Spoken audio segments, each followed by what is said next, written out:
ប្តីដេកស្លាប់ក្នុងធ្លុកឈាមដែលស្ដាំកាន់កាំភ្លើងប្រពន្ធអង្គុយយំសពថាគាត់បាញ់សម្លាប់ខ្លួនឯងតែមើលឲ្យច្បាស់ហេតុអីឈាមដែលសាច់ខ្ទាបពេញជញ្ជាំងបែរជាមានប្រឡោះទេជាមួយកន្លែងជារៀងមនុស្សទៅវិញម៉ោង 11 យប់លោកមេប៉ុស្តិ៍វិសាលបានធាក់ទម្លាយទ្វារចូលទៅក្នុងបន្ទប់ធ្វើការរបស់សេដ្ឋីមេងនៅលើកៅអីស្បែកសេដ្ឋីមេងដេកស្លាប់ដោយមានស្នាមគ្រាប់កាំភ្លើងបាញ់ទម្លុះសៀតកាខាងស្ដាំឯដៃស្ដាំរបស់គាត់នៅកាន់កាំភ្លើងយ៉ាងជាប់អ្នកស្រីលីនដាជាភរិយាវ័យក្មេងកំពុងអង្គុយញ័រខ្លួននៅជ្រុងបន្ទប់យំរៀបរាប់ថាកូនខ្ញុំកំពុងលេងចាននៅផ្ទះបាយស្រាប់តែសូរសម្រែកនិងសម្លេងកាំភ្លើងតម្រង់ខ្ញុំរត់មកដល់គាត់បាញ់សម្លាប់ខ្លួនឯងបាត់ទៅហើយព្រោះតែសទេសរឿងជំពាក់បំណុលធនាគារមើលមួយផ្លែតនេះគឺជាការធ្វើអត្តឃាតដ៏ល្អឥតខ្ចោះ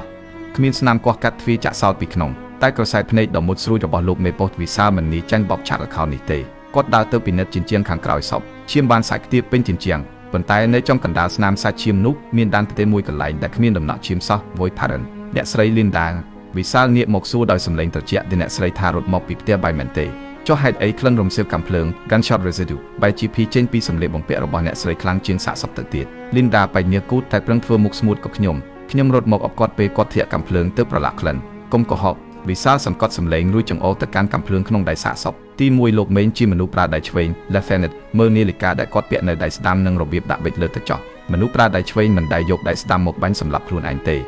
ទី2តាមវិទ្យាសាស្ត្រកោសល្យវិច័យ Blood Spider Analysis ពេលគ្រាប់កាំភ្លើងទម្លុះក្បាលឈាមនិងសាច់ជាទម្រង់កោនទៅជញ្ជាំងខាងក្រោយការដែលមានប្រឡោះទេនៅលើជញ្ជាំងបញ្ជាក់យ៉ាងច្បាស់ថាមានមនុស្សម្នាក់ឈរបាំងនៅពីក្រោយគាត់មុនពេលឈាមខ្ទាតទៅដល់ជញ្ជាំងវិសាលដើរមួយជំហានទៅរកលីនដាដែលកំពុងញ័រខ្លួនត្រើតរួចប្រើក្បួនចិត្តសាស្ត្រគៀបសង្កត់យីមនុស្សដែលឈរបាំងនោះគឺជាអ្នកស្រីលួចដើរមកពីក្រោយចាប់ដៃស្ដាំគាត់កេះកាយកាំភ្លើងដើម្បីបន្លំភ្នែករួចអ្នកស្រីក៏ដើរថយក្រោយបាំងឈាមដែលសាច់មក